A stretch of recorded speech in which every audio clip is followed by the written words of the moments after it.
It's a chaotic day in the world of Magic the Gathering. Earlier today, March of the Machines got an accidental leak. And on top of that, we have spoilers from Phyrexia All Will Be One. And that's not even everything we have to talk about today. Magic. I am a wizard! History. I'm an old wizard! The magic historian. My bones hurt. Greetings, owners of fine luxury cardboard rectangles, my friends. I hope the day finds you well because we have gathered for another installment of Mega Magic News. And today we are riding the good news and adventure train into Happy Town because we're just taking a look at everything that's coming in the future for Magic the Gathering in terms of spoilers and a leak that happened about 12 hours ago but has since been confirmed by Wizards of the Coast. So let's go in reverse order since Phyrexia All Will Be One is coming out next month and March of the Machines comes out after that. Let's start with March of the Machines. I'm going to put an image up on the screen. This was the leak, friends. This is the bundle image and the artwork from it is very telling in terms of what we can expect overall in terms of the flavor of the set. It is going to be all of these different planes unified together. This is some really slick artwork with a lot of awesome details. First of all, when you take a look at the different individuals that are represented, you've got Teferi in the middle with his staff ready to go. Then on either side, you have Thalia. She's from Innistrad. You have Quintorius, who's a student from Strixhaven, so it's double messed up, right? Because everybody's unified against Phyrexia to the point where you have to bring in these students. They can't continue to study. They have to be a part of the war. And it does make me wonder if somehow this has anything to do with like spirits being brought into the fray as well. Because Quintorius is a very odd choice in some ways, right? Thalia, I kind of understand, but either way, you have these denizens of different planes, and if you take a look in the artwork behind, sure, you see the gigantic Elesh Norn, but you can actually see that behind Quintorius, you have Theros, and then behind Teferi, you can see the Hedrons that indicate that you're dealing with Zendikar. Behind Thalia, you have Kamigawa with its temple, so you can see all of these different locations being tied together. And when you look at the Theros and the Kamigawa side, you can see a bunch of people being mobilized. So this really does give the energy of everyone coming together under the threat of the Phyrexian, Elesh Norn's giant looming face. And another incredible detail about this that you may not have realized is all 5 colors of magic are represented in the artwork. You have blue behind Teferi. Behind Thalia, you have the purplish that they use to represent black now because they tend to not go with solid black.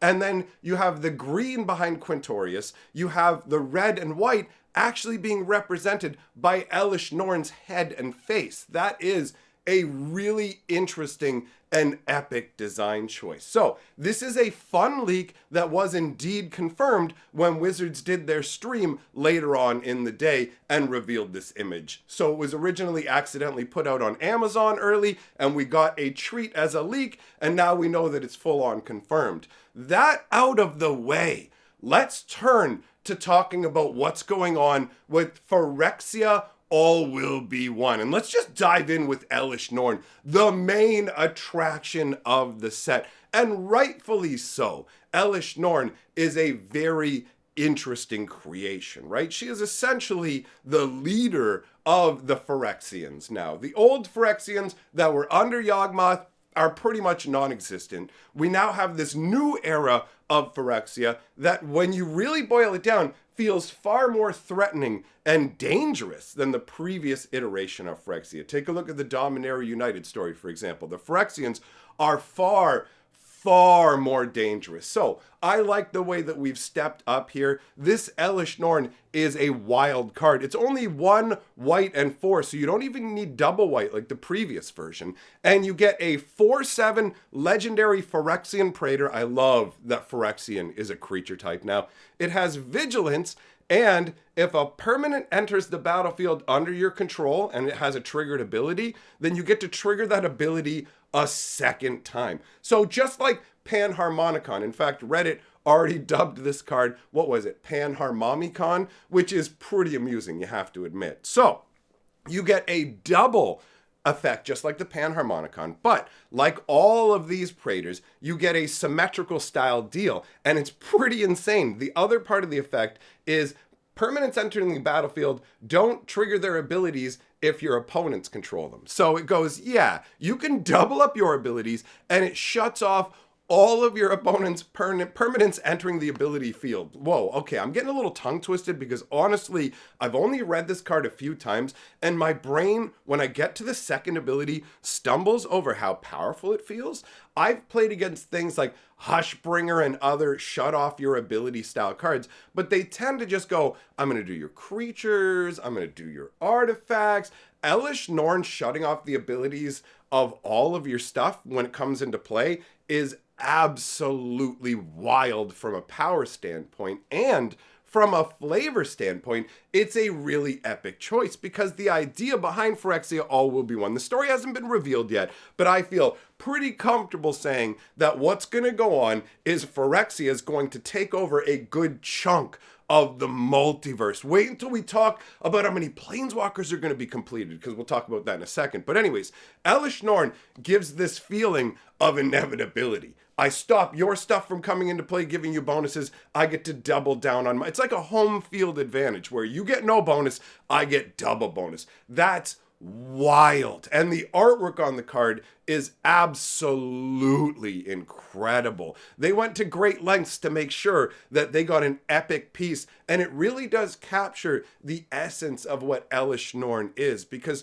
at this point, essentially, she's leading a religion. She has these worshiping masses at her feet. So you have these statues arrayed behind her, and it's just, they're basically caught in frozen worship, right? And it's this idea, it gives that feeling of old school churches, angelic choirs, and things like that. It really does bring an imposing and heavy religious overtone to it, and that totally fits the vibe. And you may have noticed that there are 5 different styles of this card. It's pretty nutty. You get the Borderless Iker Showcase, you get Borderless Manga, Borderless Concept Praetor, and the Phyrexian language version. So that's 5 different versions of Norn. There'll be a 6th one that we will touch on a little bit later, because like I said, it's a chaotic day. There's a ton to cover. But regardless, this Elish Norn,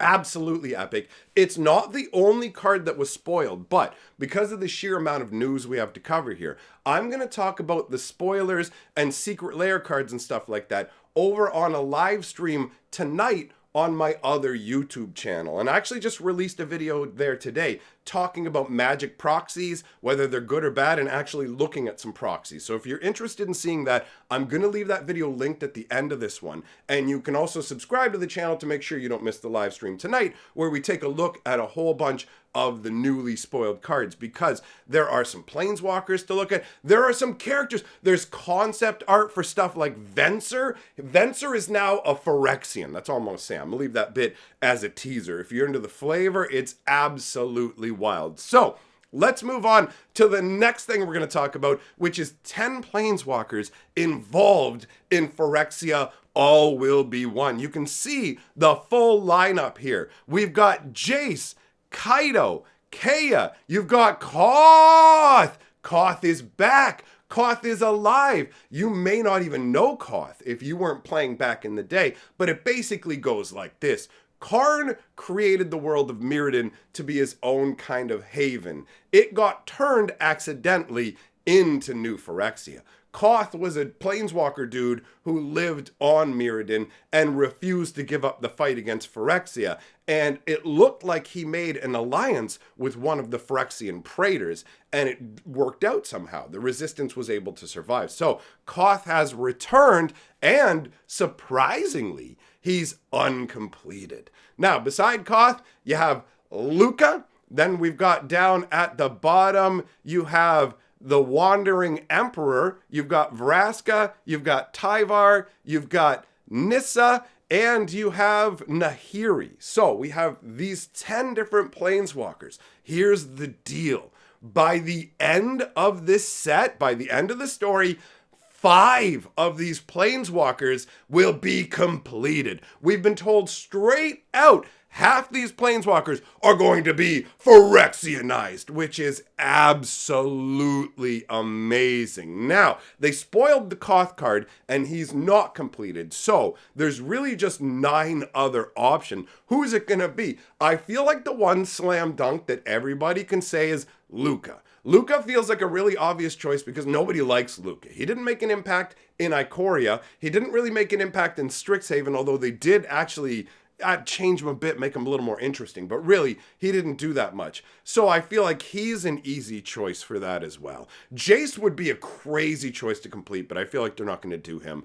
Tyvar is another easy choice. I'm not going to pick all of them out, but regardless, all of them have a crazy alternate art that teases the idea of them being completed. Let me show you Vraska. Look at how intense Vraska looks. Is this not some incredible artwork? So this is a Phyrexified Vraska. Bear in mind, these are what if editions. So they did them for all 10 to keep us guessing who's actually going to get completed. And I love this. If you weren't around for the original story where they were talking about Phyrexia taking over Mirrodin, we were actually involved in the concept of, oh, you know what we do will change the storyline and there might actually be a chance to save Phyrexia. And it was just this kind of, let's keep it all secret to the last minute. I really dig this. And we won't actually be getting the story like full on for this for about a month. So it gives us something to chew over story-wise and think about. And really, this Vraska artwork is absolutely amazing, right? So that's not all we have to talk about. Now, we're going to talk about universes within. So remember the Street Fighter secret layer that they did? Well, now they've created the universes within versions, which I'm actually surprised to see. So these are all cards that you've actually seen in secret layer openings. If you haven't seen the Street Fighter secret layer cards originally, I actually just opened them as part of my 31 days of celebration of magic over on my other YouTube channel. So that's the other thing I will link at the end of the video if you want to see the actual original Street Fighter cards. And you can see here, these are the new versions. I do want to go over the flavor and concept of these in the live stream tonight as well. But for now, I'm just going to show you guys the images of these. And I'm going to talk about why I'm actually surprised that they're here. So Wizards of the Coast originally said, hey, when it comes to secret layer stuff, we're not going to make these at all other than in the secret layers. People freaked out about The Walking Dead and say, come on, man, what's the deal? Wizards of the Coast said, okay, you know what? We'll actually go ahead and we'll make these into real cards. Now, it took a while for them to show up. I believe it was in the Streets of New Capenna set boosters where we saw them start to appear. But they showed up in a good number and they got them into people's hands. But then when more questions were asked about these, basically what was said is, we're only going to create these when we believe there's a significant demand for them. So the players have to speak up and say there's a significant demand for them. But the Street Fighter cards, as far as I understand, didn't get this big outcry where people said, hey, why aren't we getting the Street Fighter cards? And yet, here we have them. So it seems like Wizards of the Coast might actually be more committed to making sure that the cards that were only available in secret layers are also available in set boosters. And I have to say, that's a move I wasn't expecting because a lot of the time they lean into the FOMO, right? So in this case, this is one way they're not. Now, let's talk about a way they are going to lean into the FOMO, friends. And that is the Phyrexia All Will Be One completed bundle. You may recall that I mentioned this months ago, and I left the Amazon link down for you guys to use to grab it. And you said, hey, this thing doesn't come out until the end of 2023. Well, that was a placeholder date. It's coming out in February, and Wizards of the Coast has given more details about it. It's going to have a very special foil treatment that you can see on the screen right now. This is called Oil Slick Raised Foils. Now, I'm not sure why they're calling them raised foils. It's not that impressive of a name, but I think it might have to do with the fact that they've already talked about textured foils, and the textured foils that they've made previously were almost indiscernible. You couldn't see the texturing, like, unless you really, really scrutinized the card. When you were opening a booster pack, a regular foil and a textured foil looked the same to people. I know when I opened packs, that was my experience. So I don't know if this oil slicked raised foil means that they have increased the amount of texturing. I don't know if it's just marketing where they're just going, okay, give it a different name, but they are going to have not just basic lands in this oil slick raised style, but also things like a 6th version of Elish Norn. And anyways, there is so much. There's so many different images and cards that have been spoiled and stuff that I'm wrapping it up here, friends. That's all the news we're going to cover in this video. If you want to hear more about this stuff, head on over to my Hatcher YouTube channel where we'll be talking about it tonight. In the meantime, links on the stream to the 2 videos, linked on the screen for the 2 videos that I mentioned. Thanks for coming by, my friends. I will see you for the next one.